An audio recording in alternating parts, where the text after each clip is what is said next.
The following podcast contains spoilers and adult language. And then I look at you, and the world's all right with me. Just one look at you, and I know it's gonna be a lovely day. Lovely day, lovely day, lovely day, lovely day, lovely day, lovely day, lovely day. This is a message from the Office of Emergency Preparedness.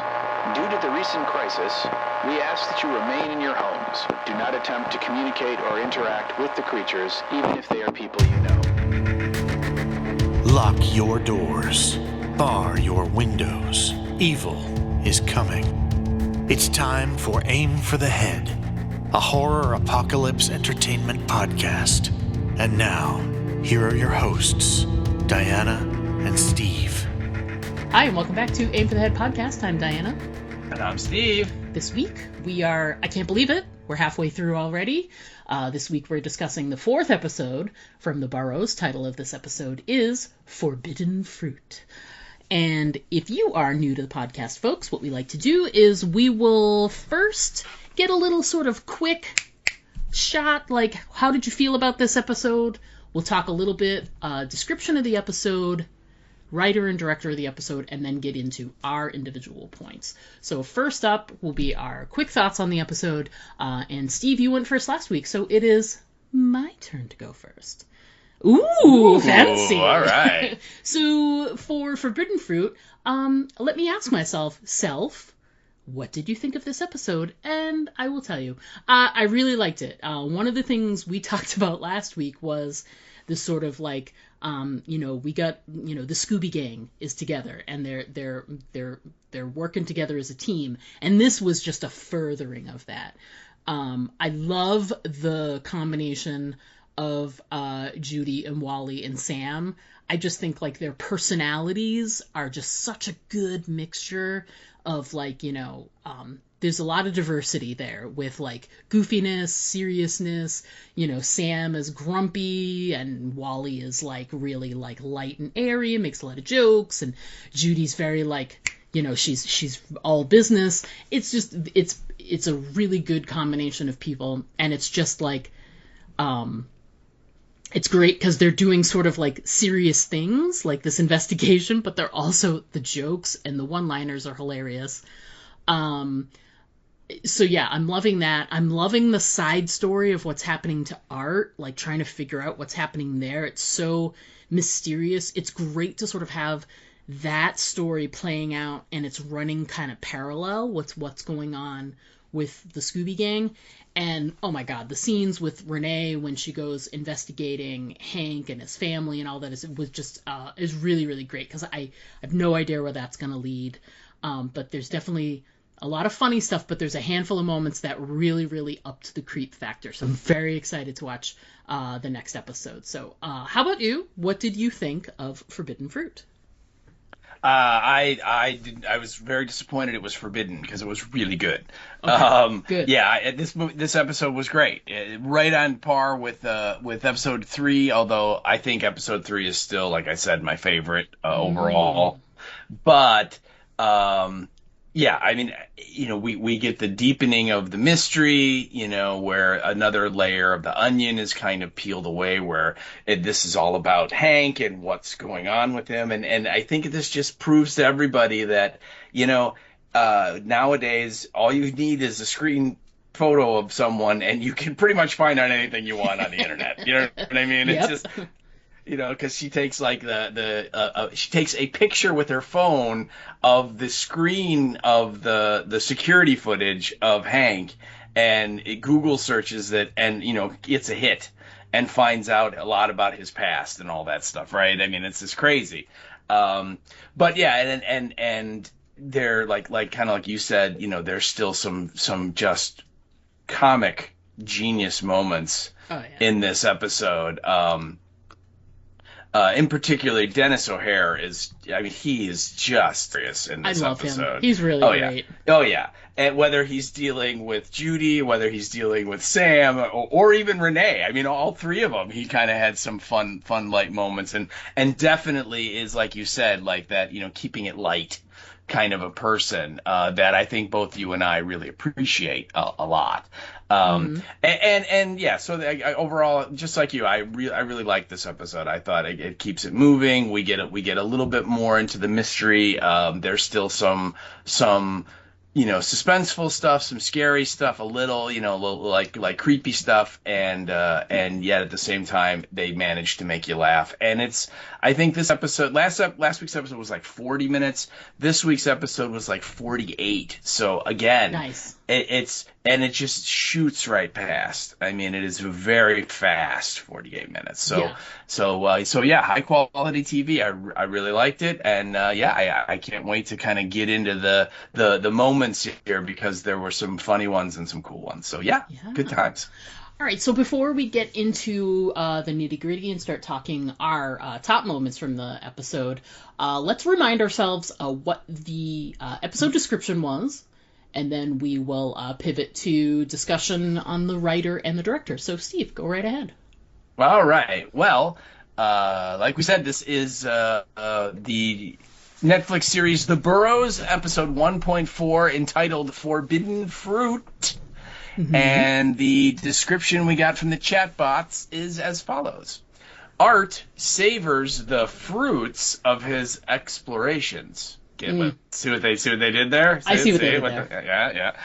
Yeah. Then Blaine warns Sam that curiosity comes with consequences. And you could say, curiosity killed the boy, because the wolf killed the boy. And finally, Renee makes a shocking discovery. And that is your episode description. So yeah, there you go. Pretty good. It covers almost everything, yeah. It kind of leaves out a little bit of the monster hunting, but, that's okay. That's okay. Minor. It's just a minor part of the episode. What was that, like 20, 25 minutes of the 48 minutes? It's nothing. No big deal.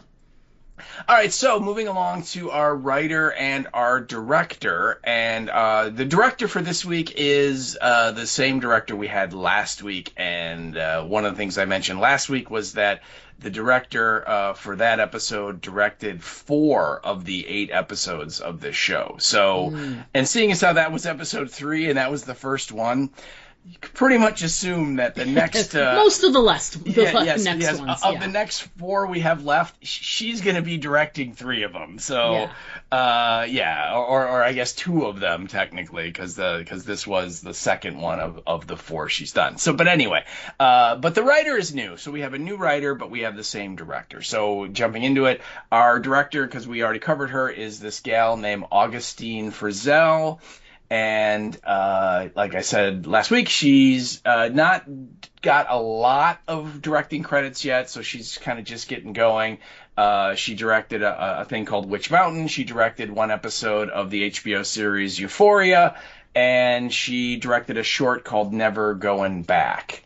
And that's kind of the main highlights for her. So, but again, I think last week was great. I think this week she does a really good job. So clearly, I think she got potential, that one. Yeah. Oh yeah, up and comer. Up and comer. So, and then our writer is also kind of an up and comer, and that it's a gentleman named Keith Sweet II, and basically, he has written this 1 episode of The Boroughs, and then after that, he wrote 7 episodes of and I think this was a web series called Star Trek Prodigy. Oh. And he also was like an assistant to the producer on that show as well. And then the other thing that he did is he wrote and directed a short called By Their Fruit. And I have no idea what that is.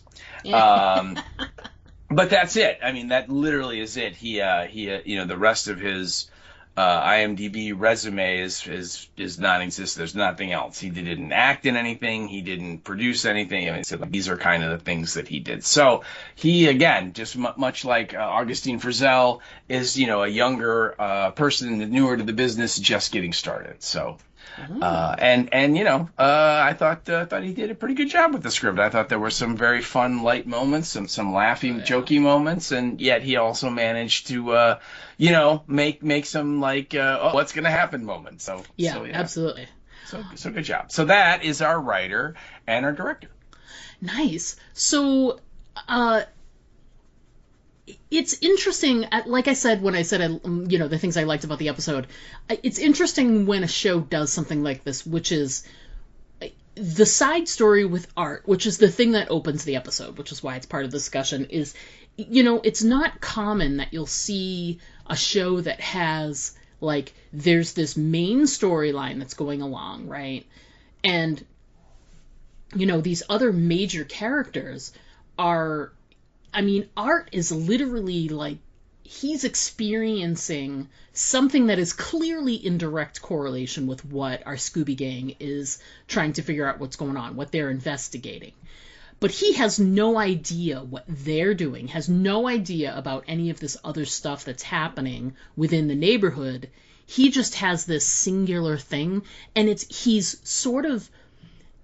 it's an interesting way because he's written as this very solitary character, goes off into the desert, has these, he's got his best friend as a crow, and, like, they've written him as this really great standalone character, almost like he's experiencing these things, like, completely by himself, like, not connected with them, even though he's literally married to one of the Scooby Gang, you know what I mean? So I loved this opening because it furthers that story. Like, I'm dying to see what happens when Art finally, connects up with our gang and figures out, oh, there's some weird stuff going on. It's not just me that's experiencing this thing.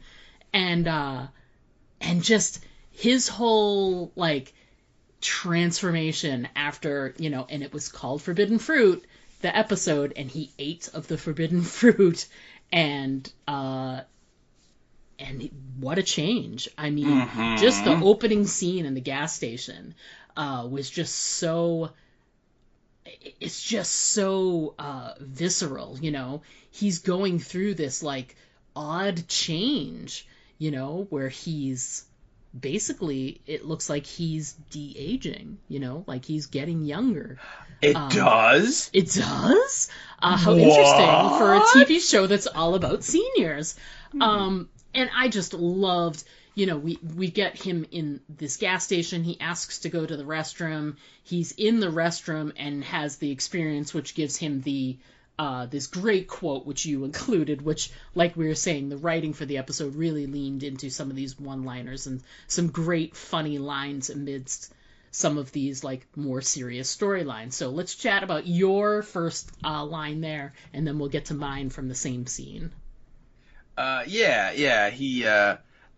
mean, and this was apparent right from the get-go when he's just driving in his pickup truck. Yeah. You can tell. I mean, Art, he has his hair, he has long hair, and he usually has it pulled back and, like, has, like, a scrunchie or something holding it together, so it's very tight against his skull, and then has kind of the whatever you call it, the man bun or the ponytail or whatever behind him. And in the previous episodes, you could tell it was streaked with gray.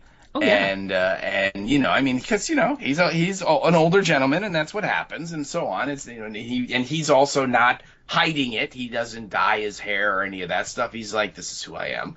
And yet, when he was driving in the truck already, you could tell, man, that hair was like a 23-year-old whack. You know what I mean? Oh yeah. And so then he stops at the gas station and he goes in and the first thing is the gal says, can I help you? And, like, his hearing aids, like, almost deafen him because he's like, and so he takes his hearing aids out because he realized, suddenly goes, wait, I don't need them. Yeah. And so he's interesting. And he's like, what the? And so then when he asks for the key to the bathroom, if you notice, he wears these, like, big, like, Harry Carey glasses. Yep. That clear. I don't know if they're bifocals or what, but I mean, he clearly has vision issues because these are thick, big glasses that he wears. Mm-hmm. And you see him, and he's looking at, like, stuff on the counter, and he, like, does the thing where he grabs the side of his glasses and he looks, and then he, like, lifts them up past his eye and then puts them back down, and then eventually takes them off. And so clearly he realizes he doesn't need glasses either. Yeah, that's amazing. And so then he goes into the bathroom, and this was the line that I wrote down, is that he's like, like getting some water and kind of freshen himself up and everything, and he's looking in the mirror as he's like kind of straightening out, like kind of brushing his forehead and like with like the wet cloth, kind of dabbing it, and he looks in the mirror and he sees him and he's just like, damn, like, look at me. And then his line is, he goes, I'm not just the president of the hair club for men, I'm also a client. It's a great line. Oh, it is. It's really cool. And the other thing, too, is that not only is his hair now jet black again, but it also looks much thicker. Yes. Than it had in previous episodes. So yeah, it's and I can, as a follically challenged guy, I can be like, that would be so cool if that was real. That is true. And what's funny is, well, first of all, I do enjoy that there are some things that these guys are doing that are also part of our, pop culture zeitgeist from when we were younger. Mm-hmm. So like, they were probably in their, 20s, mid-20s, and we're like teenagers or whatever in various ages, and we know what, like, I'm not just the president of the hair club means. Like, I feel like that's gotten out of, like, someone who's like 20 years old now probably has no idea what that's from, like, has no reference to that. I mean, it's a funny, cute little line, but it has so much more weight for people of our age or a little older who are completely aware of where that came from. It's just hilarious. And so my thing that I included was the line from the gas station after the altercation. But what makes that a funnier line is when he does have those moments where he's reacting to the his hearing aids are like buzzing in his ears. He takes them out and he has the moment with the glasses. And when he asks about the bathroom and she gives him the key, she's like, don't do anything weird in there, which is pretty funny. Right. Well, but yeah, and you have to think too that as the gas station attendant, she just, I'm sure, has had to clean up. Oh, all kinds of just crazy ass stuff that people go into the bathroom and do, like, because it's just the way people are. So. Oh yeah, that's just humans, right? Yeah. So she already is like, she's wary of like, this guy's acting weird. This old man. Yep. Yeah, and so she already is looking at him skeptically, and then this altercation occurs where this guy tries to rob her. And he's verbally abusive to her, then also to Art when Art tries to say, like, let's calm down. So he's like, the energy is really at peak. It's at 11, as it were, in there.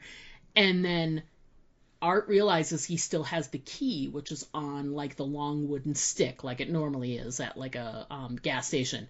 And he takes it and he whacks the guy and ends up like beating this guy down and saving the day.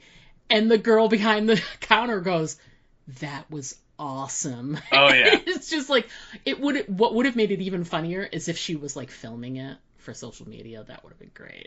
But I get it. Like, in that moment, it's a great line. It's funny. And what's great is because it lands even more because of her, her being suspicious of him earlier, and now he like saved the day, which was just great. It's funny because when I saw it the first time, what I was reminded of was the one of the last bits of Fast Times at Ridgemont High.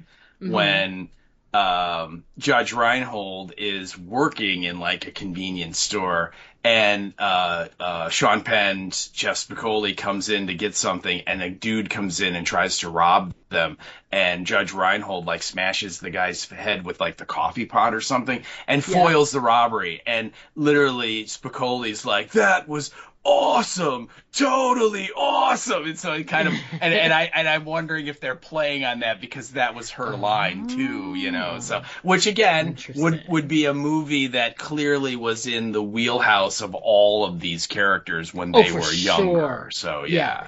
But yeah, it was very funny because you're right. When he's acting really kind of weird there at the beginning, the girl is just like, "Oh God, please don't do anything weird." You know what I mean? Like, I don't have time for weirdos I don't want to spend an hour cleaning up the fucking bathroom again, that kind of thing. And then later on, she's like, that was awesome. Yeah, which just goes to show sometimes the weirdos are also a little bit awesome as well. So just remember, we are the weirdos. Yeah, we are the weirdos, mister. Let's see. And then we pivot to the cul-de-sac. Yes. And I think actually we go to Sam, and he's in the security office. And which we didn't include, but that's a really great scene. Yeah, when Blaine comes in and tells the story of the boy who cried wolf, and it's just it's one of these great scenes on the surface, which it just seems very simple and non-threatening, but with all of the undercurrent of what's going on, it's like very threatening. You know. Yeah. And I just, my favorite part of that is, you know, he tells the story about, you know, the original story, not maybe necessarily the more modern, like Disney version or whatever, but the original, like Grimm's fairy tale, if you will. You know, the boy lived, you know, went every day, saw the wolf, and eventually the townspeople, you know, just kind of chalked it up to the boy's lying, and so the boy was full of pride and wouldn't give it up, so he went out into the woods looking for the wolf, and the wolf ate him, and that's where Blaine tries to end the story. You know, like basically telling Sam, you know, you're looking, you know, he knew what he told the paramedic, that it was something killed Jack, you know, and so he knew all that, and he's like, you know, if you keep like looking for monsters like this is what can happen.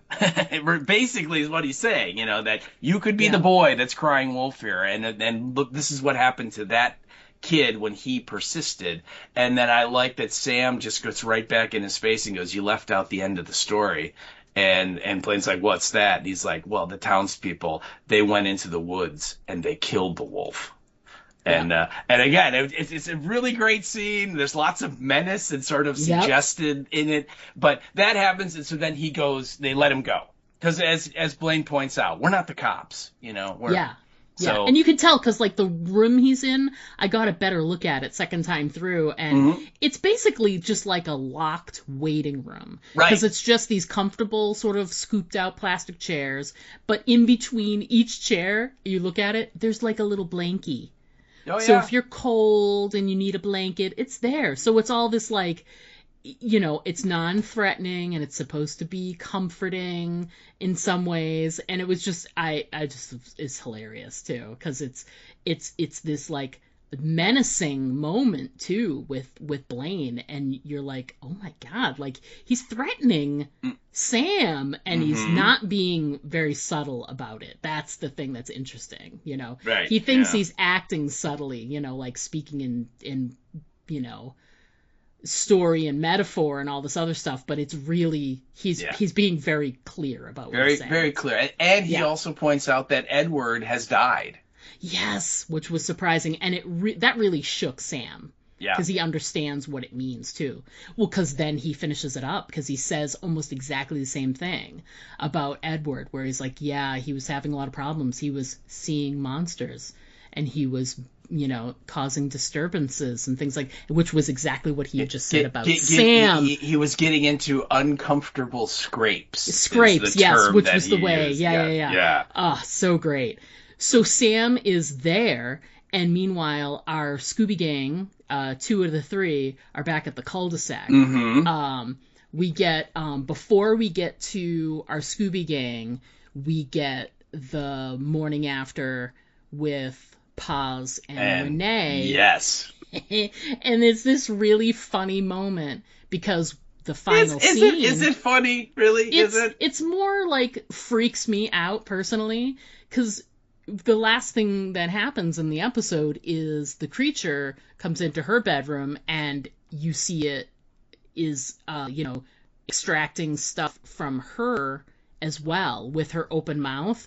And so she wakes up and she's like, she's walking around talking to Paz and whatever, and she's like, oh, yeah.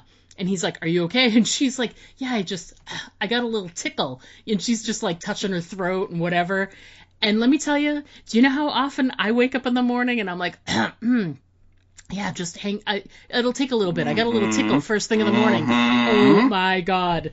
I will never sleep with my mouth open again. It just was like, that's the worst.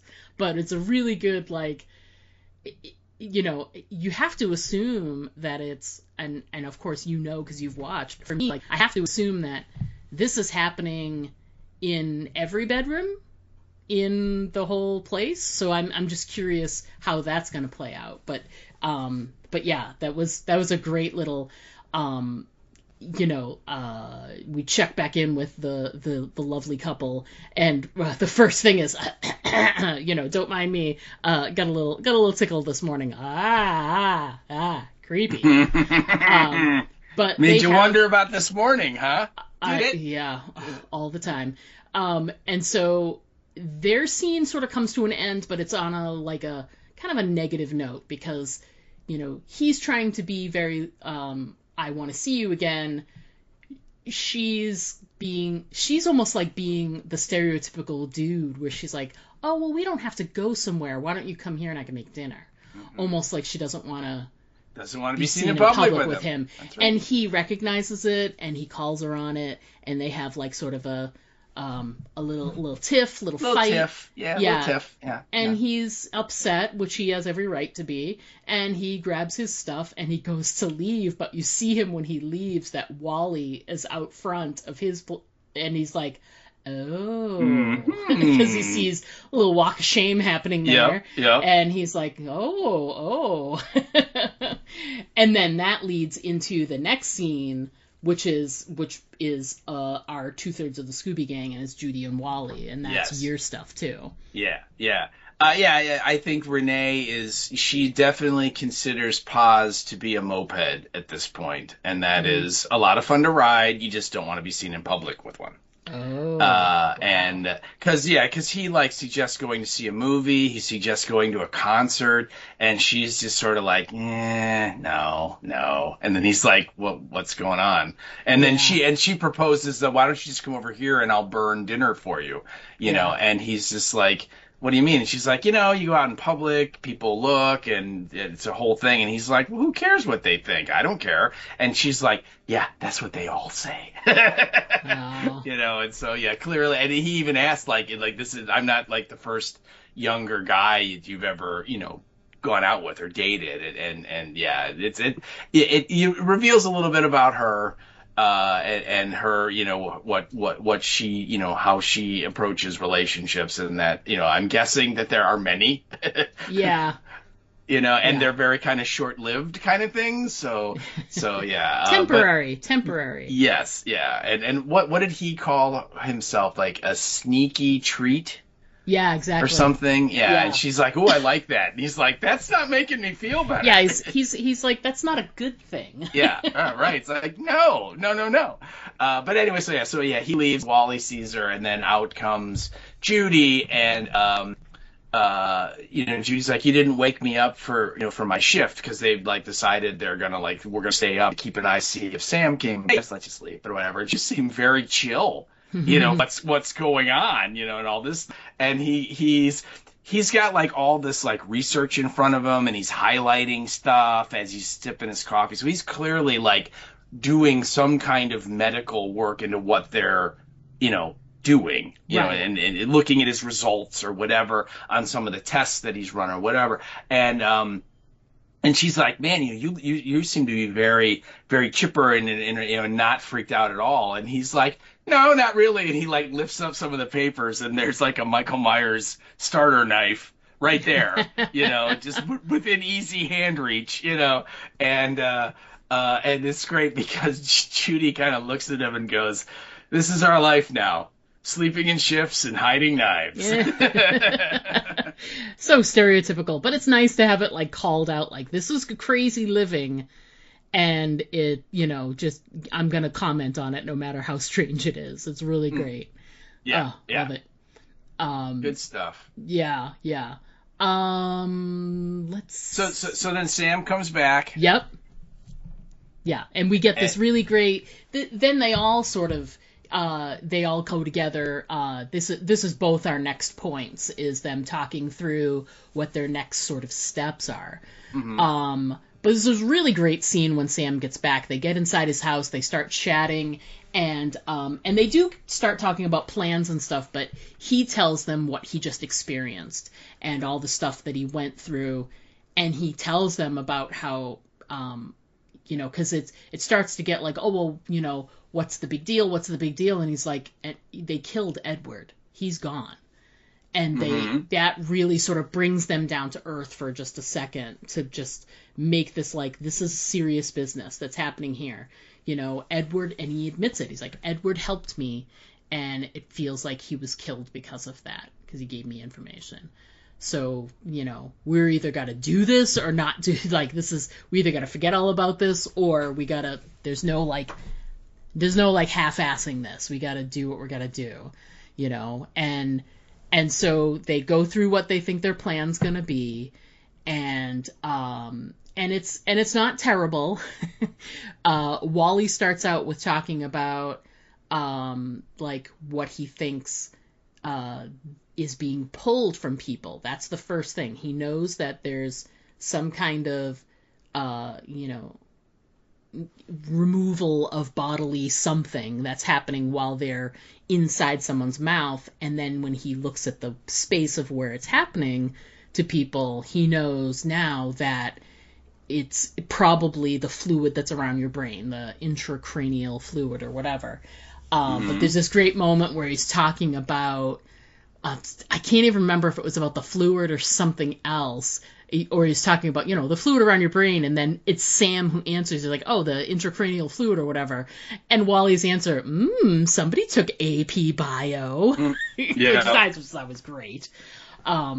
I think it's actually the reverse. I think he says it's the intracranial fluid, and then Sam goes, oh, you mean the stuff that's around your brain? I think that's how it comes up. Yeah, Wally is very impressed with that line. Very impressive. So he goes through what he thinks is the thing that they can use as the bait, that they can use that fluid. And then Sam goes through what he thinks he can do in terms of a weapon to, harm the creature when it comes. They can pull it in with the fluid, and then he can do this. He's like, I can make this. He's basically saying that he can harness the energy from the old cath tube television sets. Oh, excuse me. And he's like, I could, they're drawn to that kind of energy or something like that. And he's like, and I can turn it into this beam and just direct it right at them. With the magnets. Yeah, exactly. With it, of course. Why wouldn't it be magnets? Well, and they're like old like train cars that like he clearly collected when he was like a kid. I mean, they're like from the 50s. These like they're so cool. Yeah. And Wally's like, ooh, those are neat. He's like, yeah. Yeah. So they're talking it all through, and Judy does have this moment where she's like, I can't remember what's the circumstance before your quote there when that happens. Is it something Judy says, or she's nervous? I can't remember. No, it's he comes back, the security car drops him off, and then he's like, let's not talk out here, because they're like, what happened, and they go in, and he kind of relates what that Blaine threatened him, that he believes Blaine knows about the monster and is covering it up. And they're like, what? Like, why? And he's like, because he's got houses to sell, he doesn't want that out, and he talks about Edward was dead, and then they're like, well, what are we gonna do? And he's like, no, right now they just know it's me, and they don't know you guys are involved, and it's probably better to keep it that way, because he says that like I was directly threatened by Blaine. That's kind of the setup, and that's when Wally's like, no, we're all in this. We're both a part of this now. And Judy's like, till the end, Sam. And then Wally chimes in, which, given our ages, could be any day. And then he looks at her and goes, sorry. And she slaps at him or something, right? And it's one of the first really funny moments with Wally, one of the great lines. Yeah, but Yeah, and that's why. It's because Sam kind of does the, like, that all they know so far for sure is that I'm poking around, so let's keep it that way. You guys don't get in trouble. Yeah, and they're just like, no way, man, we're in this now. There's no way we're not. That was kind of the setup for that line. But yeah, it was very, very, very funny the way Wally just sort of throws a little bit of humor. Could be any day now, and then he looks at her, he's like, sorry, So let's talk our number 4, your number 4, because I think then my 4 and your 5 are from similar scenes, so we can talk through that part of the story. But let's talk through the next phase of the plan, which is to remove the cranial fluid. Yes, the spinal fluid, and the idea is that Wally, kind of like you said, he comes up with this idea that if we can get some of this fluid, because that he determines where the marks were in the throat, like you said, that's most likely what the creature was removing from Jack. Yes. And from all of them. And he, by the way, he does say all of us. Yes. If you listen closely, which tells me that he also has the marks in his throat, even though we never really see that vocalized or visualized in the story. Right. And you even brought that up last week, like, Yeah, that he doesn't, but I would assume it's there. But in his mind, because they were talking about the, once he starts talking about the fluid, and he's like, oh, it can take years off your life, and it's like, well, he's dying anyway, so he's probably like, oh, it's not that big of a deal for me, but for them, yes. For everybody else, and so literally, like in minute quantities, no one would even notice, but over time, all these side effects and bad things start to happen, and of course, immediately I'm thinking of Edward. Yes. Of like, no wonder Edward was in the manor, because it looked like he, had Alzheimer's, dementia, or whatever. It's because, he had, like, if you pull out his dipstick on cranial fluid, it was an E, Yeah, no kidding. I mean, this shows you how little I know about this particular part of the medical thing, but I'm guessing that's a kind of fluid that you can't, like, replenish. I don't know. I mean, it's a natural thing. You think you could, like, make more, but I don't know enough about it to say, like, maybe when you're born you've just got a certain amount and that's it. But that's all you get. But so he figures out that that's probably what the creature's going for, and Sam is like, well, we're gonna hunt it down, and how do we do that? And then that's when Judy's like, well, we lure it here. We get it to come over, and he's like, what, to watch the game? So there's still one-liners and everything, and that's when Wally's like, no, we can use this fluid, and if I can get some, I can make a bait. And he ends up like with one of those CPR dummies, and they like hook it up. They put the fluid in a humidifier, and they have it like, the steam of the humidifier is coming out of this CPR dummy's mouth, and it's the fluid that's in the atmosphere. And the idea is the creature will smell it or detect it and come and want to get some type thing. Yeah. And of course then, like you said, Sam's got all the TVs he's going to set up to use and so on. But so they're like, fortunately you can't just like go buy some spinal fluid at local Circle K. So like, well, then where do we get it? And it's so great because Wally like very deliberately looks directly at Judy. And she, like, sees the look in his eye, and she's like, oh, hell no. And so then, without saying a word, he just then turns the other way and very deliberately looks over at Sam. And Sam's like, what? Yeah. And so then the next scene, they've got him in the chair, and Wally's kind of putting on the surgical gloves and stuff, and Sam this cracked me up because Sam's like, so you've done this like lots of times before already, right? And Wally's like, yeah, of course. And then he immediately looks at Judy and shakes his head no, like, nope, not the whole scene, he keeps saying stuff to allay his fears, and he keeps looking at Judy like, nope. Yeah, it's so great. Yeah, and so then he gets a little lidocaine on like a swab, and he's like, well, we'll just put some lidocaine on there, that'll numb it up for you. And so you hear him, he's like, and he does, and he's like, okay, well, let's give that a minute or two to take effect. And he gets off this I mean, oh my God, this syringe, the needle's got to be like a foot long, right? You're just, Of course. you're just freaked out, right? Everybody's afraid of needles in one way or another, and he's getting ready. And so then Sam says something like, so the lidocaine, that will, dull all the pain, right? And he's like, sure. And then he immediately looks at her and goes, nope. No. It's so funny. Oh yeah. And so anyway, he goes in and he gets the fluid out, and then they proceed with that, because I think Sam has to go get the TVs, and Yes. so Judy and he take off. So, but that whole bit there with Wally is,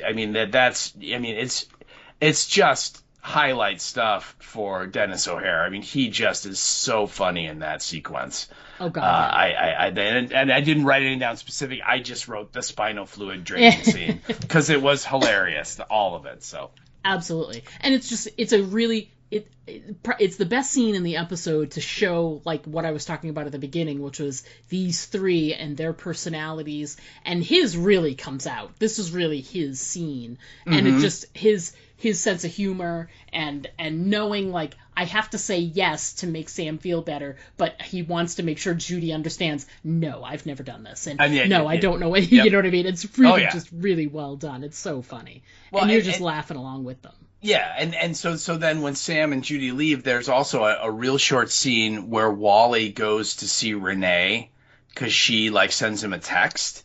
And Wally's great in that scene too, because she's of course venting about how, Pa's kind of, got his panties in a bunch when she's like, so I like laid out, the boundaries, and he's like, you put up walls, and then she explains everything, and he's like, so let me get this straight. You treated him like a child, and then you got angry when he started acting like one. And she's just like, why did I call you?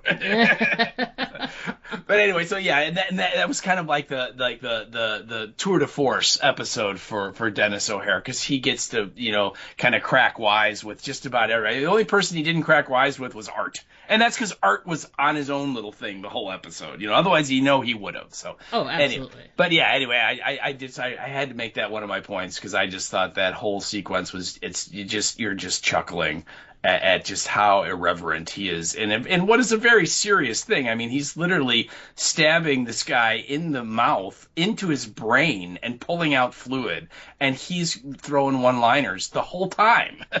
Yeah, his whole character is just like, I mean, just think of the scene when he was with Renee and he's picking out his casket at the funeral home. He's just taking that kind of gallows humor all the way through the entire unserious. Absolutely. I believe and you would use this more than I would, but that he apparently his fields are barren of F's, for he has none to give. Yes. His we used to say when I was in college, we say his bag of care is fucking empty. Yes, it's just he's at the point where he's like, what are you going to do to me? You can do nothing to him at this point to really harm him.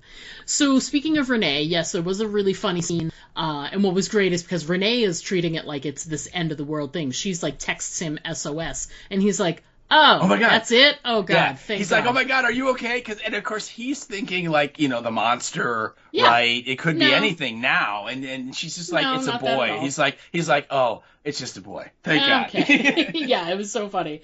So then from there, Renee has this great scene where we were joking about it with the whole, like, you can just get somebody's, who they are off the internet.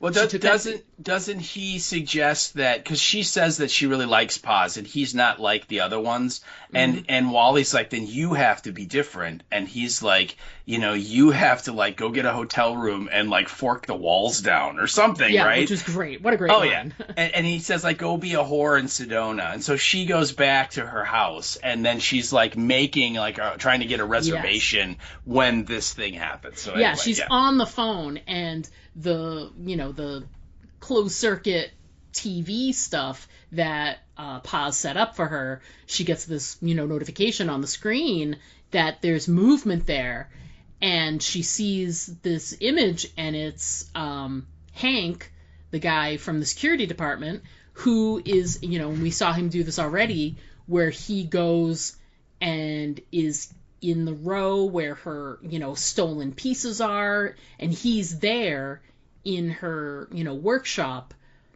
and he should be there. And she is like, oh, she hangs up. She's like, I'll have to call you back, and puts the phone down. But she goes and she takes a screenshot of his face off of the closed circuit camera, and then she searches online, and oh my, she starts to discover some stuff. And now our friend Renee looks like she's now might be out on the tangential, like the edge, but she is joining the Scooby Gang because now she's hunting down a mystery, which is that picture brings up a newspaper article from years ago, 1975, that says prison warden dies in fiery crash, and it's Hank, but he's got this total other name. And she's like, she can't believe that this is happening. So, the follow-up on that scene happens, like a couple scenes later. We get like a scene or two with,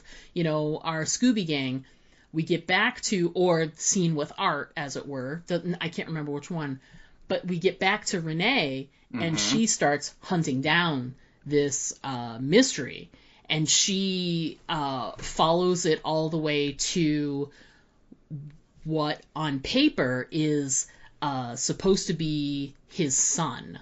The Hank from the newspaper article. This is his son who's like living in the middle of the desert somewhere. And so Renee shows up at his house to like investigate this further and ask questions about, who is this?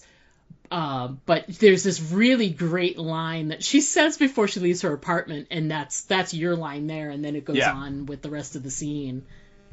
Yeah. And by the way, the name in the newspaper article is Milton Hauser. Oh, great name. Yeah, where you're just like, and she's like, what? Like this is not at all what she was expecting, right? And I this was one of the whole like little Hank subplot here that she goes off on is one of my favorite parts of the whole series because it's very Lovecraftian. Very much where there's someone in the story who has a past that is they're completely not who they say they are, and of course the protagonist in most of the Lovecraftian stories, when they start pulling at those threads, they end up getting horribly killed. But in this one, we don't really know what's going to happen yet with Renee, but it adds, for me, it's sort of like, you start pulling at these threads like this, you're going to learn stuff, but there's, like Blaine said, there could be a wolf out there, Could be consequences. Right, you know what I mean? And so she sees she gets the article and she reads it and she looks at it and you're right, it is clearly him in the picture. There's no doubt. It's it's not like it's not like they put a picture of Steve Ogg in there, okay? Yeah, it's not like it's not a doppelganger. This is him without it's definitely him. Yeah. And he died, like we said, in a car crash in 1975. So that's what, 51 years ago? Yes, right? It's 51 years ago. How do I know? Because I was born in 1975. Oh my God. Yes. And so literally she's looking at this article and she's, reading and everything. And she says out loud, "What are you hiding, you shady Sasquatch?" I love it. It's great. It's great. Because she has so many terrible interactions with this guy and she does not like him. He doesn't like her either. No. So it's, It's very interesting. But what's cool is, if you think about the extra stuff, too, is she's definitely got history with him, but she made that comment in the last episode about how she moved in to live with her mom, and then her mom passed away. So I feel like Renee has been living at the Boroughs the longest out of our Scooby Gang, probably. Just by virtue of being, living with her mom there. I just get that sense. So she may have more history with Hank than any of these other people do. So it's interesting that she's the one that goes down that rabbit hole for him. Yeah, you're right. Yeah, because we've since we first met these characters, they have not liked each other at all. Correct. So you're sort of like, yeah, of course she's going to be the one that has to go do this part of the mystery. So yeah. So she does. So she gets to this house. She knocks on the door, and the son answers. Oh. And and can I just say, as a side note, and I think it's hilarious because you put a note there. Eventually, he reveals that he was called Mr. Smile because Yes. he never smiled at anything. But I think it's hilarious that the person playing the son is the actor MC Gainey. MC Gainey. Yep. MC Gainey played lots of really great characters through the years as a great character actor. I'll get to that in a second. The giggle that's in my head, but he's most widely known as he played Tom, who was nicknamed Mr. Friendly from Lost. And so it's just great to see Mr. Friendly talking about the story of Mr. Smile. Mm-hmm. Well, and what I loved about it, and I love MC Gainey. He's great. He's really great. He is one of those. Oh yeah, in everything. Yeah. He's one of those dudes that you've seen a million times, and you probably don't know his name, but you know him. Yes. He's like you said, just character actor, and yet he usually kind of plays a very similar kind of guy. You know, like he tends to get cast in those similar kind of roles and stuff. But he's awesome. And my first thought was like, oh my god, he could also be like a Steve Ogg related dude. I mean, they all kind of have that look, you know what I mean? You're like, well done, people. So I love that. That was so good. And he's so funny because he's like, oh, another one. And she's like, what? And he's like, Dad just couldn't keep it in his pants. So many illegitimate well, come on in and I'll tell you the history. You know, all that stuff. What a great start, though. Like, that really gave you a lot of insight into who his dad was, too. Mm-hmm. I mean, we get all the stories that he tells, you know, that he wasn't, you know, he's known as Mr. Smile because he wasn't nice and he never smiled. And that's all well and good. But for the first thing for a stranger to say to you is, oh, it's another illegitimate child. Come on in. Yeah. It was just a hilarious way to start. And I think, too, part of the Mr. Smile, though, was, like, whenever he would hurt one of the inmates at the prison, he would smile. I think there's a bit of nasty in there, too, you know, and nefarious. But then he takes out this photo album and is, like, letting her kind of look through it, like, here, look through the old family memories, you know, whatever. And, you know, he's lamenting how he can't have sugar in his lemonade, so it might be a bit tart, you know, but that's just my doctor and all. And she's paging through, and right in, like, the second or third page, there is this photograph that, I mean, like, it, like, looks like it came out of, like, the very first camera ever invented, right? Mm-hmm. And it is a black and white photo of Hank and what really looks a lot like Blaine. It really does. It really does. Yep. It's so great. Although technically, if you want to talk about, you know, the typecasting and all of that, it was really you know, Officer Hopper. It's Hopper and Blaine. I'm sorry, I'm just kidding. Yes. That was when we said when we first saw Hank, the first thought was like, David Harbour's in this? Huh. Yeah, I didn't realize. He's even got the same voice. Yeah, right. But yeah, again, it just brings up it's great because his mystery is weird enough as it is, because how could he have died in 1975 when in the picture he looks like he's as old as he is now, right? And so how did that happen? And then once she starts looking at it, not only do we see a picture of him, which has got to be before 1975, but Blaine is in it, apparently, and Blaine looks the same age as he is now. How is that? So again, we're getting a lot more of the mystery of, like, wait, what is going on here kind of thing. And I think we're, you know, as an audience, we're starting to realize that, you know what, a lot of things that we are seeing are not necessarily what they seem to be. Correct. Yeah. Very interestingly. I wanted to point out, too, that there was this one moment when he's talking about stuff and Renee's trying to prompt him, but instead of saying your dad, she says, if you catch it, she goes, Dad was like that. Dad was like that. Yeah. And she's playing along so that she can get the full unvarnished story. You know what I mean? Yeah. Oh, yeah. Which is just hilarious. Once he floated the, oh, you're another one of these illegitimate kids, she's like, that's who I am, sir. Yes. Yep. Exactly.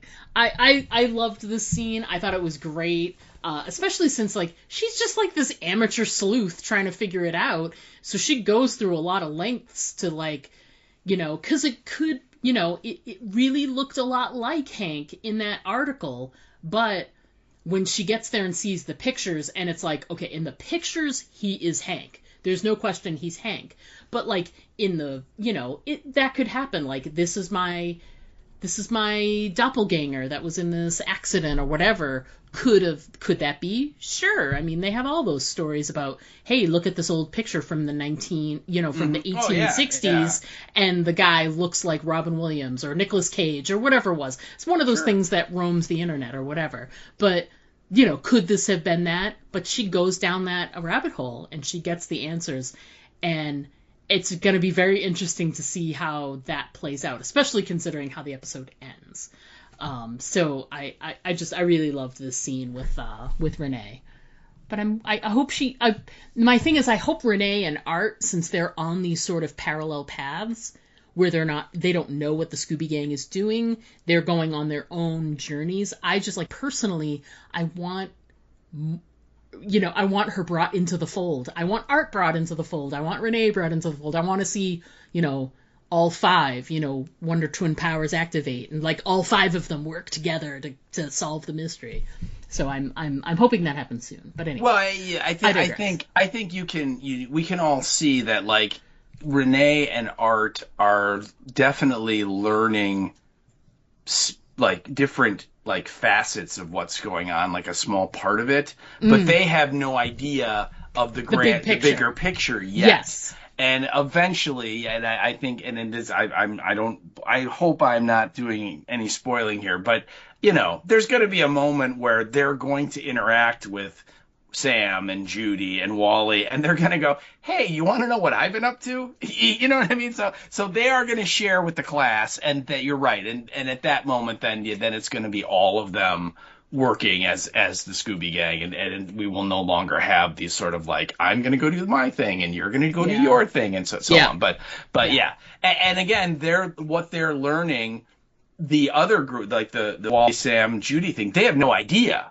about all this craziness that's going on. And so once those elements are added to what they know, they're going to be like, now, and they're going to be able to connect some sort of dots. Exactly, right. So we're, and that's all coming up. I mean, that's all, we got 4 more episodes for them to all sort of come together and form the the new Justice League and go out and go to town. So I just hope they get a really fun handshake or some kind of high five that'll work together as a team. I just hope they get a dog and put a cape on it. That's what I'm hoping. Oh, that'd be the best. Yeah. It would be the best.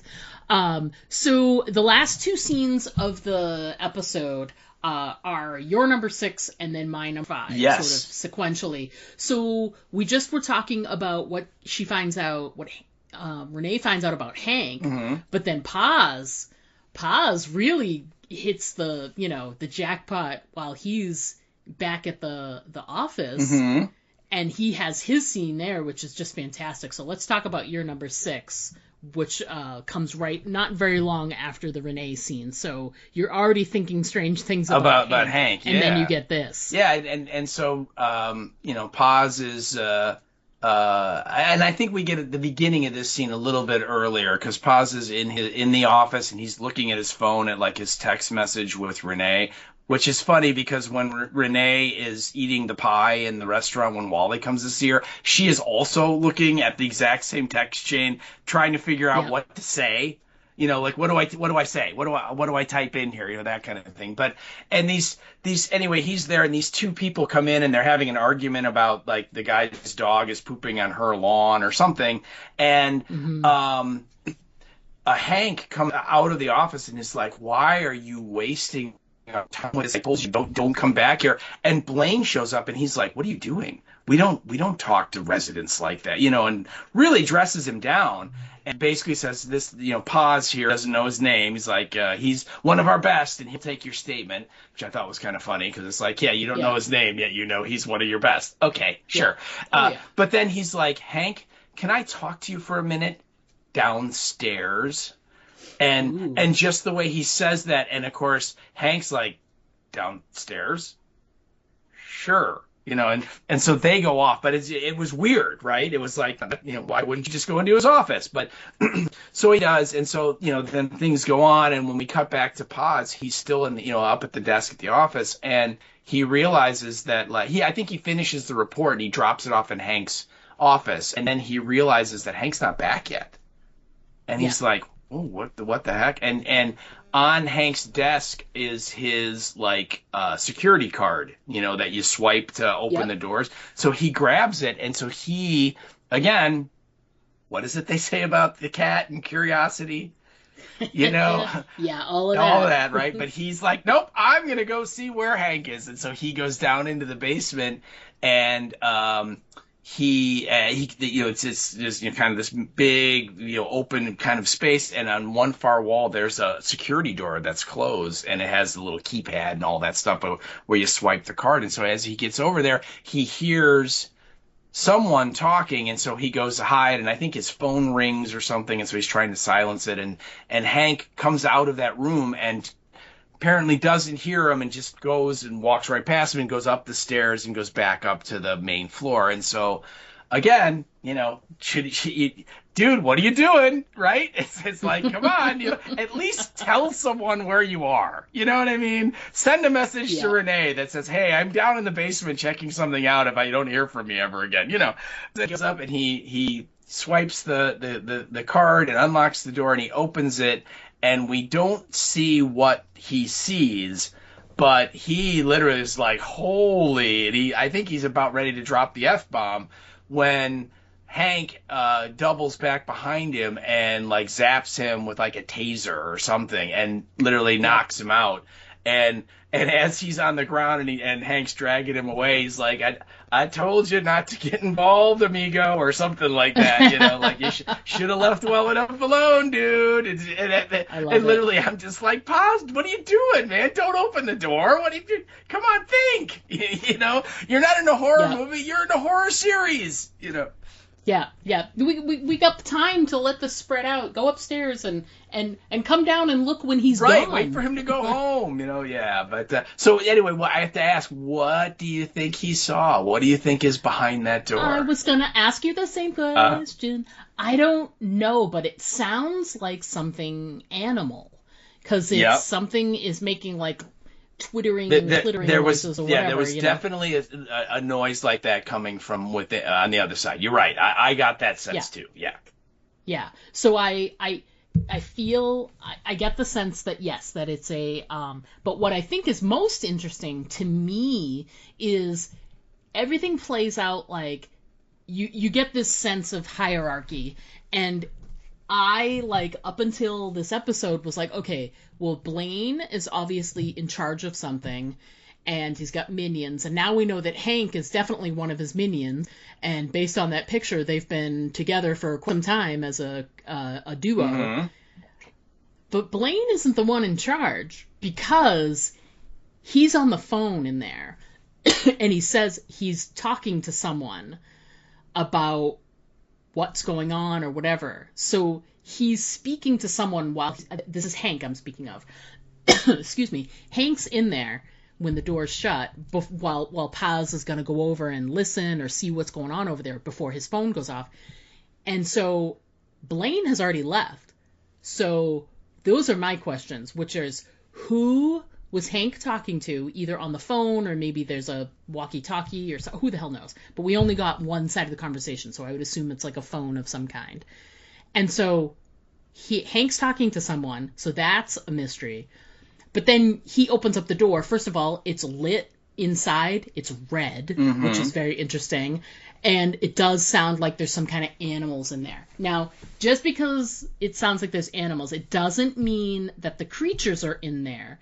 But whatever is in there, it surprised the F out of Paz, because he's like, what the hell? Because it's something that doesn't make sense in the situation, It'd be one thing if it was a bunch of cages filled with dogs, it would at least make sense to have dogs in cages. But if it's something else, what if it's owls or iguanas or something? So it's either an unsettling animal or maybe it is the creatures. I don't know. I don't know. But whatever it is, it scared the heck out of Paz before he got, zapped in the neck. Before he got the Shakarama. Yeah. So that's what I'd ask you, but you already know because you've already watched the series. I think it's probably best if I just not I take the fifth on that one. Okay. Like I said, I'm much more just questioning Paz of like not thinking it through. Like you said, it's like, dude, just wait, and you know what I mean? Art's gonna go home, or not Art, Hank's gonna go home at some point. Yeah. And when he does, then you can explore down there all you want. You know what I mean? And you know what? You want to do something fun with Renee? How about that? Yeah. Instead of going to the concert, let's go poke around the basement of the security center, huh? Yeah. You know what I mean? It's like, come on. But as far as what's behind that door, I think we'll just have to wait and let time reveal that to everyone. So I get it. A time reveal. Yes. Okay, so final scene is what's been being teased the whole episode. It's our scene where Scooby Gang is trying to lure the creature and kill it. Yeah. The funny thing is in the discussion of Sam telling Wally what he was planning on doing with the TVs, they're like, Judy, where you going? She's like, I'm going to get a real weapon. So Judy has a gun, which is hilarious. So they're doing their thing, and they've got the steam. They set up this whole like mannequin, and with the mouth open so that it looks like a human. Very well done. Good job, Wally.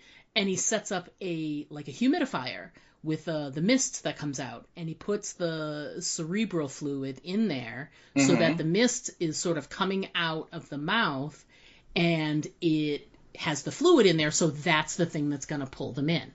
They've got all the TVs in there, and they've got this mist going, and he turns the TVs on, and they overload the circuit. There's too many of them. So they're all off, but the thing is still going, and it did enough to pull in the creature. Because out of nowhere, he's like, hang on a second, I gotta get, fix the breaker or do whatever, and Wally's like, it's here. And you can see the shadow. So all you see are like legs and, very spider. It's got a very sort of spider Not so much, according to Sam. But it does have a like long sort of spindly arms and legs, right? So it has, at least the shadow version of it, to me, it evokes spider to me. And so Wally is like looking at it, and there's this hilarious scene where like, he's like, turn the TVs to him. And he's like, huh? He's like, but do it casually. And Wally's like, casually? And when he's like, what is he doing? And he's like, he's looking at us. And it's great because you can't see the creature, but Wally is doing this commentary. He's trying to do it as soft as he can. But it's like, he's right there. He's on top of the closet. He's right there in the bedroom. And so it's like, where did it come from? How did it get there so fast?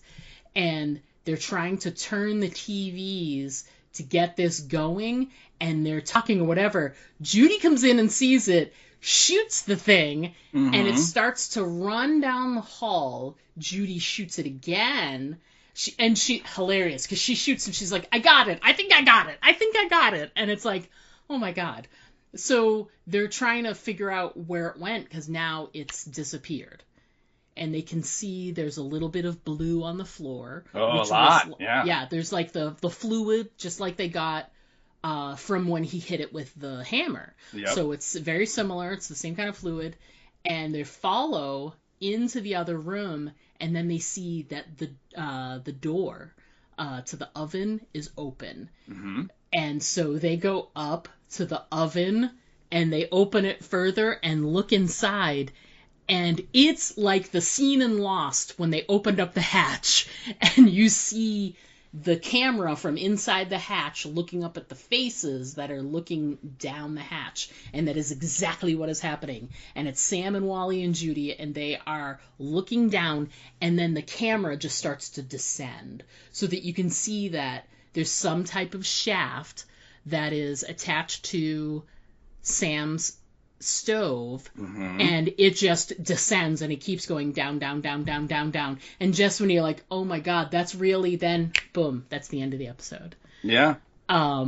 Yeah. So it's there's a lot of action in that final scene. What did you think of the scene that we were sort of waiting the whole episode for? How'd you feel about how it played out? Oh, I thought it was great. I thought, Sam turns on the TVs to kind of do a test, and he blows the circuit, and as he's trying to like fix it, it's so great because Wally is suddenly like, it's here, and he's like, what? He's like, it's here. And it's like, really? He's like, where is it? It's on the top of the cabinet, and again, the way they film it, like you said, is that we're looking at Wally. Wally's looking, off camera, and we see the shadow on the wall behind him of the monster, of the creature, and it's like its head, and you see kind of the arms and stuff moving, and so literally, Sam's like, well, turn the TVs towards it, and he's just like, yeah, okay, sure, and he's just doing it really nonchalantly, like, hurry up, please go quicker, must go faster, and as it's getting closer to it like pouncing or something, he's getting a little bit more agitated, like, we gotta go now, and of course then that's when Judy comes in and shoots the thing. So yeah, I thought the execution of that scene was great. And you're right, we get this kind of weird. It's not weird. It's like we get an answer to a question, because earlier they're all like, how does this thing get in? Yes. And they're like, I don't know. And literally Judy's like, comes in and she's like, I locked all the doors except for like one, like, patio door is the only thing that's open. Everything else, all the windows, all the doors locked up, so there's no way anything can get in there. And literally as soon as she gets done saying that, they hear a noise in the house, right? Yeah. And they're like, really? And so then at first they're like, well, maybe it was just another noise. And then like they hear another closer noise, and they're like, okay, something's in here. So they're like, how is it doing it? How is that possible? Because again, Judy's like, I locked everything. She's adamant that she should not forget something or leave something open or whatever. So it's like, no, there's no way this thing got in. So then when we follow the blood trail, or I should say the detergent trail, because I still think it looks like Tide to me. But you got like the blood drops on the floor leading into the kitchen, and then like you said, the oven door is like not quite closed, and there's like a big smear of the blue blood on the like the window of the oven, right? And so they're like, well, clearly it went in the oven, That's weird. And they're right. And then you get that great shot of the camera, like dollying downwards, I guess is how you would say it. And leaving the three of them, just their heads poking over, looking down into the shaft. And I guess the big question I have is like, okay, so like when you like put in your like turkey pot pie the other day for dinner, you didn't notice that like there's no like base of your oven, and it just kind of goes down. You know what I mean? It's like, really? That wasn't apparent to you? I was thinking about that, and I wonder if there's some type of something that lifts or moves out of the way for them to come in and out, but it got shoved aside in this instance because it was in such a hurry to get out of there.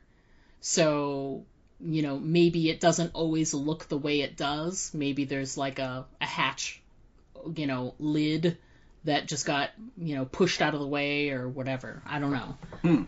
But yeah, I agree with you. It's interesting that it never gets noticed before. Yeah, it is. It's just, I that was my thought, was like, well, come on, there has to be a false bottom or something, because and my thought is, well, if there's a tunnel like this to his house, that probably means they're in all of their houses, right? So all of the ovens or appliances have like little secret hatches in them or something. So it's like clearly they have to be hidden or secret because otherwise somebody would have noticed one by now, wouldn't you think? You know, I mean, Yeah, it's just like, no come kidding. on. But yeah, what a great way to end the episode though, where the three of them are all like looking down, like what just happened, and like, wait, what is this? Yeah, no You know? kidding. Yeah. And it's great because it's like they were trying to figure out where's it coming from, like they don't know. And here's an answer to their question, but the looks on their face are just so surprised, and they cannot, I mean, they just saw a creature that looks like a big old spider in their house or whatever, and this is the part that's like, oh my god, this is how it's getting in and out. Holy shit. So the thing for me too is that my question for the next episode is also, I want to know, is that the way it's getting in every house, or is it like a modified version of that in different areas? Like maybe they come out of the garage, or maybe there's a panel behind the refrigerator in the other house, or whatever. Like, is it a standard, is the stove entry standard issue, or is that like, do they change it up from, home to home? So I'm curious to see how that goes. Yeah. But, Yeah. don't say anything. You know what? I know nothing. Let's talk our honorable mentions really quickly. I too, first, as evidenced by my intro to the whole episode, I love Bill Withers' "Lovely Day." It's a great song. It gets a little repetitive at the end there. I don't know if you know, but it's such a beautiful song. I love Bill Withers, full stop. And so as soon as that song came on, I was like, I told Steve, I'm like, snapping my fingers. I'm like, this is great. This is a jam. I reject the fact that it's considered a classic song for Art, who was an old man, and I'm not an old woman, and I reject that, and I'm having problems with the music selections because those aren't classic artists, damn it. But anyway, so yeah, Bill Withers, loved the inclusion of that, and also I wanted to give a shout out to when they go after the creature after they've injured it, and they start going down the hallway. Judy's got the gun, and I can't remember what it is that Sam grabs something to put in his hand, but the funny part is that Wally grabs the leg of the mannequin. Yes. And is holding it up like a club, and it's just hilarious. Just the visual is just fantastic. I love that. Yeah, I just it's great because it's like, yeah, that's what Wally would grab. Of course he would. Why wouldn't he? Yeah. Right, so let's talk yeah. your what's it called? Honorable mention. Honorable mention. Yeah. It is during that scene. It's when that she shoots the monster at least twice, and I think she hits it twice. I thought the first shot she hit it, and then she definitely winged it when it ran past her for the second time, and that's when she's like, I think I hit it. She's all excited, right? But when they then follow out, right? So Sam has a flashlight, she's got the revolver, and Wally, of course, has the leg, right? Like you do. And so they're following, and the camera changes to their POV, and it's like moving down the hallway, and we're seeing the blood trail and all that. They start playing this great song by Iggy Pop called "The Passenger." And it's like one of those, like much like "Lovely Day," it's a song that everybody's heard. It's been in commercials and stuff, and it's made the rounds in lots of different things. And it's one of those songs you can snap your fingers to. It's got a great kind of beat. You can dance to it, all that stuff, right? And it kind of gets going, and it follows. They work their way up to the stove. They open the stove door, and then they peek down. And then when you get that pullback shot, the song is going in full at that point. And I like you pointed out earlier, and like I think I mentioned too, the musical choices on this series so far has just been amazingly great. Yeah. So, oh god, yeah. and I also object to it. It's not like oldies rock either, Mister. So. Yeah. It's Damn like, it. no, I know. It's like, come on now. So yeah, that was my honorable mention. And then while we're talking here, I just had another one kind of pop into my head, and that is we kind of ignored Art.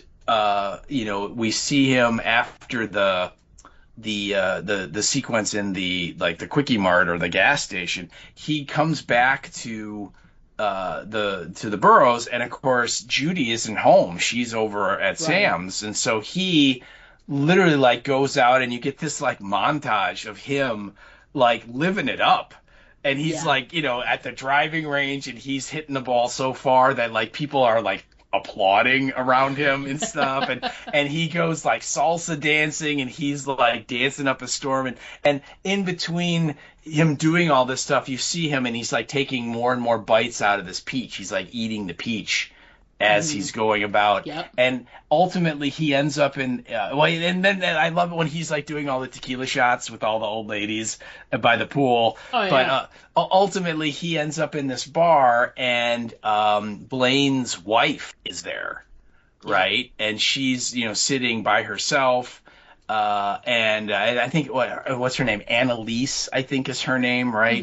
And you know, they start up a conversation, and he kind of, you know, talks about, you know, the situation with his wife. And I just thought it was real interesting because, you know, she's like kind of going, what do I do, is sort of what he's asking. You know, kind of the talking to a bartender, talking to a stranger, someone who has no judgments, doesn't know anybody. It just what you're telling them, right? You kind of sometimes want that kind of advice, you know, where it's not at all filtered through, well, you know, I'm your brother, so I know you're kind of a dick already. You know what I mean? Like that kind of stuff, right? And her advice to him, and this is my honorable mention, is like literally she's like, you need to hurt her. And he's like, what? And she's like, yeah.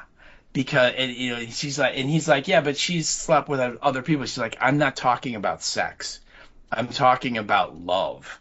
And you guys had this special relationship, and she broke the rule, which is what he said, right? She fell in love with Jack. And so literally her response is, when somebody does that to you, you hurt them.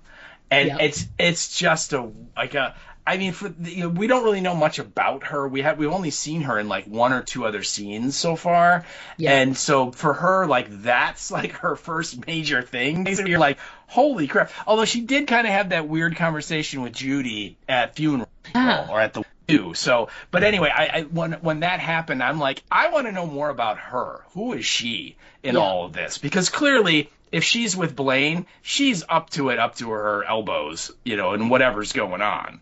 You would think, right? So yeah. So, but anyway, I thought that was my other honorable mention. I just kind of thought up on the fly here because we neither of us included it in one of our points, and it was just kind of a shockingly like weird, like intense scene where, I mean, she's not kidding around when she says that. You know, she's not joking. She's like, no, you know, she hurt you, you hurt her. Yeah. So yeah, and it's a creepy scene too, like the way it plays out. So I can't wait to see because we leave them with him on the floor and her standing over him, and he's like, help, but there's no resolution. And she doesn't really seem to want to help him. Yeah, I mean, you're right. It's the whole scene has it's a very straightforward, just people having a conversation in a bar. But you're right. There is this kind of unsettling undertone about the whole thing. Yes. You know, she gives off some really strange vibes. Yes. Really strange vibes. So, yeah. All right. Anything else we need to discuss before we take a look here? No, and I think we hit it all. And again, just a really fun episode. You know, and you know, we kind of joked at the beginning, like, oh God, I can't believe we're halfway through already. Oh, you know, but at the same time, it's just like, man, this series goes quick. Oh, it does. Yeah, and it moves so nicely. I'm dying to talk about it more next week. Yeah. All right. Well, that's gonna wrap it up for our quick thoughts and our moments from the episode. We're going to go ahead and we're going to take a quick break. When we come back, we're going to discuss our listener feedback we received and what's coming up next on the podcast.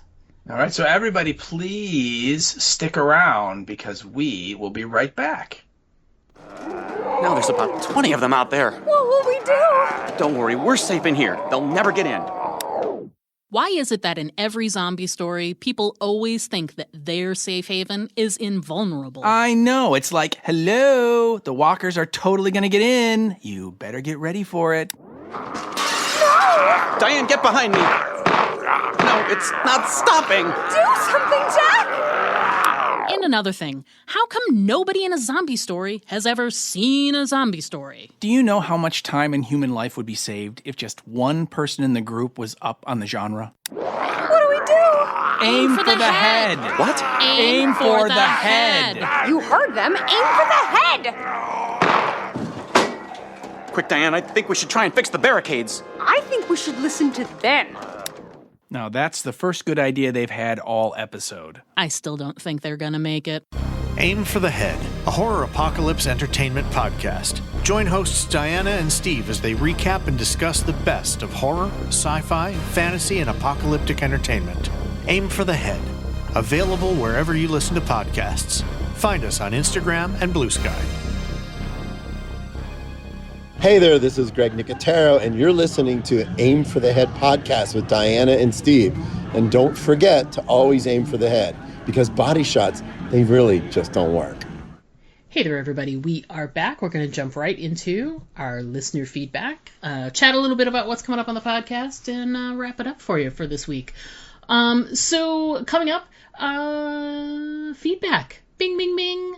Yeah, we only got one piece of feedback. But that's okay. I swear, guys, just let us know what you thought of the episode.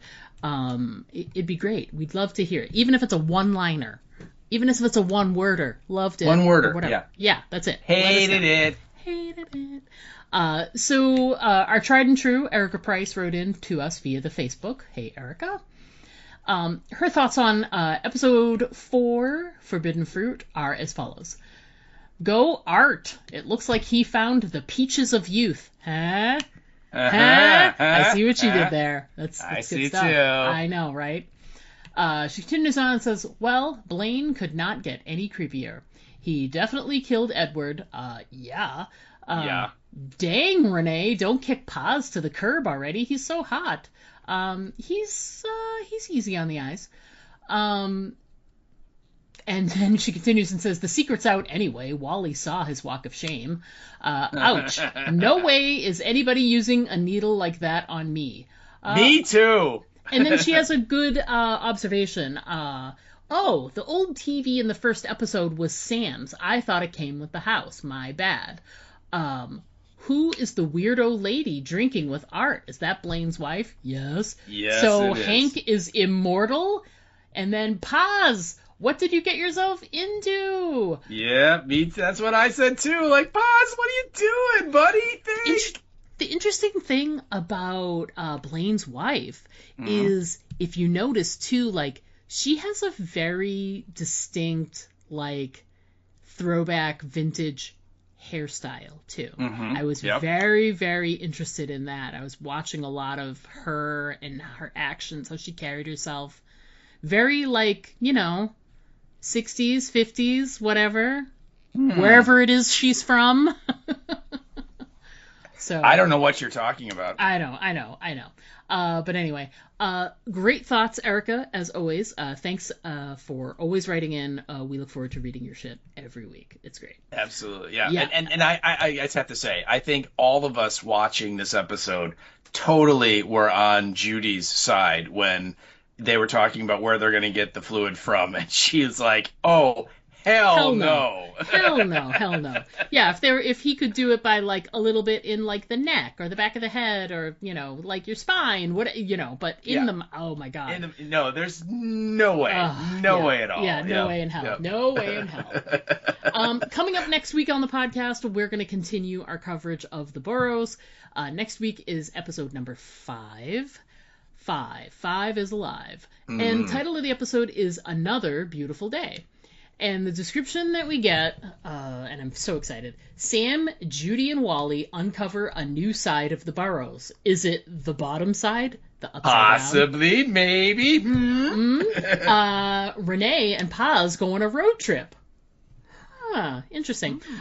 Blaine tries to convince Claire to take action. Now, Claire, if you remember, is Sam's daughter. Correct. So since he was talking in this episode about how concerned he was for how Sam was acting, I'm wondering if that's his other part of psychological warfare, is he's going to reach out to Claire and be like, your dad is acting very troubling. You should, you know what I mean? And get her involved. And that's so slimy and underhanded and, what a villain. How dare Talking he? to his daughter. How dare he? I know, the worst. Basically, and on the surface, just think about it. Basically, he's going to go to her and say, your dad's acting a little weird. Yeah. And she'll be like, I know. He's like an angry, like, what? Define weird for me. Yeah. Well, the whole thing of like he broke into the funeral home and he's talking about monsters killed his friend. I mean, all these things which on the surface are correct, right? And correct. If if you're being told these things and you live in the really real world and know that there are no such thing as monsters, you're like, yeah, that sounds crazy. I mean, we of course know that no, it's all true. But anyway, yeah, it's definitely it's slimy, yes. Yes. Underhanded, absolutely. Yeah. Reprehensible, pretty much, yeah. Yeah, yeah. And it's crazy because it's like, we're there, and we see these things unfolding, and they make sense for, like, Sam to jump to this and want to get involved in that, and they're all so confused and trying to figure out what's going on. But when he does tell this all to Claire at some point, and it's like, oh, your dad's doing this and this and this, when you look at it from Claire's perspective, you're going to be like, oh my God, what is happening to my dad? He's breaking into funeral homes? Oh my God. Then that'll be crazy. Yeah. Well, and fiddling with the dead bodies. I know, the way he used the word fiddling was, I was like, that's all right, that's a description for sure. I loved it. At least he didn't say diddling, because that's another meaning and it's gross, and nobody needs to think about that with dead bodies. What does that mean? Stop it. So we have terrible news, which is we found out this past week that Netflix is canceling the Boroughs. What? So, I am disappointed because we were literally just talking last week about how I really like this group of characters, and I don't know if they'll all make it to the last episode, but I like the setup and the fact that they're, in the middle of nowhere, in the desert. It's all very sort of, self-contained, and I was like, if they can find a way to do more seasons, I would sign up to watch more seasons. And then what happens? Then they cancel it. Then they say, no, thank you. Now, I haven't watched the full season, so I don't know how it ends. But the articles that were talking about the show being canceled did mention that there is at least an ending that provides some closure. So that it's not like a dangling, situation where you don't know what's going to happen next kind of thing. Like there's a cliffhanger or something like that. It doesn't seem like that's the way that this series ends. So I'm now going to be very excited about moving towards the end and knowing that, yes, this show isn't moving on, but I'm looking forward to getting answers because that article promised me that I would get answers, damn it. And I'm going to get them. So they did talk about how, it's just cost prohibitive. It's an expensive series. And this, this is not a story we're unfamiliar with. No matter which streaming service or which platform it is, you take something that's got any kind of, special effects budget of any kind, and instead of doing 1 2-hour movie, now you're doing, in essence, this is 8 episodes, so it's 4 2-hour movies. So that's a lot of money, and to get people to watch these streaming shows, they're getting more and more interesting actors, and sort of hooking them in, and, actors, they need to be paid as well, and so that all drives up the price. So while it's not surprising, it's just disappointing, because I think that these characters would be great to sort of marinate with for a season or 2, not just the one. Yeah, I agree. I like I said, I watched the whole thing, so I kind of know where it's going to end up. And while I see, I think I think the ending is going to be satisfactory for everybody. That you're not going to be like, well, wait a minute, it's not going to be like Twin Peaks, where like the girl is in the bank safe. And the bomb is set to go off, and then there's no you're like, well, what happened? It's not gonna be like that, right? But on the other hand, I think that they certainly the way that these people work their stories and stuff, they could have obviously told another story with this group, sure. and had them come into something, and whether it's some sort of thread from this story that we're watching right now, or something completely different. They absolutely could have, and you would think when the Duffer Brothers got involved with this initially, I'm sure they were expecting to get multiple seasons, right? Yes. I don't think they went into this going, we'll run off 8 episodes of this and then we'll move on to something else. Yeah, and we'll see what happens. Yeah, so I'm sure they were also a little surprised and disappointed as much as, a lot of the fans are. And I think it's funny, like you pointed out, that and I think did Gina Davis say this? That yes. It's like it's in the Netflix top 10 and it got canceled. Yeah, exactly. So yeah, you don't even really know what's going on with the the numbers anymore, because they keep that stuff pretty tight-lipped, on the numbers for stuff that's on streaming services, so you never really know. And it's hard to put that in context with, we're used to, hey, 10 million people came in, tuned in every week to watch X show on ABC or whatever, but this is such a different thing. It's like total downloads and all of that other stuff, but it's hard to know, what those numbers mean, and they don't even really discuss those numbers really anymore. So it's, there's no way to really know. But yeah, you scroll. I'm literally on Netflix right now, and I'm scrolling, and it's not in the top 10 today, but I know it was there over the weekend. And they released a couple of new things that are, getting, but you take something like, The Four Seasons is a new thing on Netflix. They just released the most recent season. That's in the top 10, and they already got a new set of, they're going to do a season 3 as well. They just got the notice about that. But it's like, I don't know. I'd like to see something with some mature characters, is what I'm saying. But their music is not classic rock, and I reject that. So, oldies. Yeah, damn it. It's not oldies. How dare you? I'm just saying. I hate to point it out, but 9 Inch Nails is now considered oldies. Oh, so. Shut up. There's a meme that goes around where someone's talking about this, I don't know, something where they're like, hey, I'm gonna film myself every day listening to a CD from my grandpa's collection, and it shows him putting in a CD of Rage Against the Machine, and you know how they do those things where it can, like, it immediately goes to someone with a reaction, and someone, it's like a guy like in my age group that sees that, and he just like puts his head down and starts crying. Right? Yeah. Like, these are my grandpa's CDs, and it's Rage Against the Machine, and he's like, oh. It's like Smashing Pumpkins. Like, no, what are you talking about? Stop it. The Mighty Mighty Boss Tones. Oh God, terrible. So anything else we want to chat about before we wrap it up this week?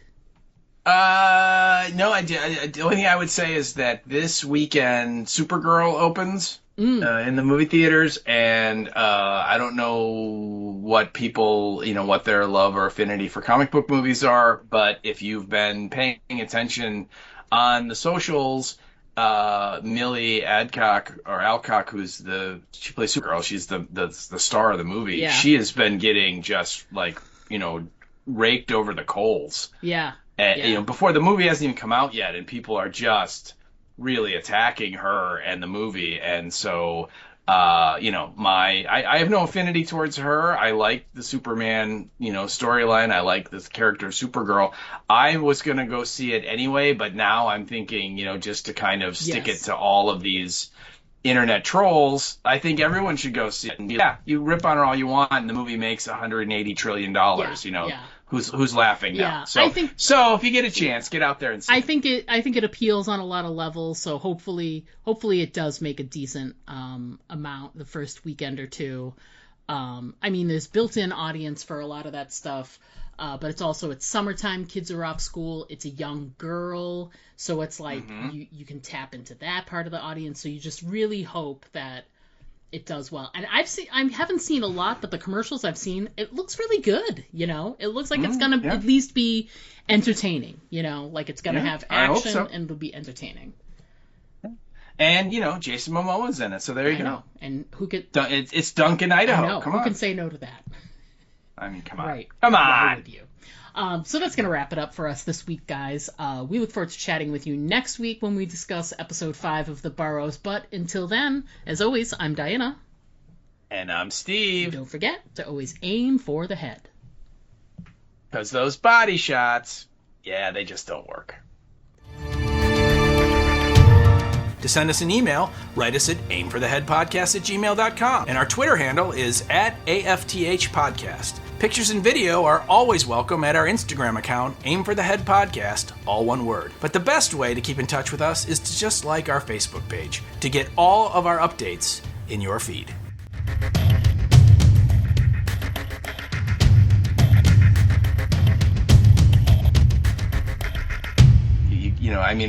The question is, are you going to bring the chloroform with you, or will you ask me to give it to you at some point in the day?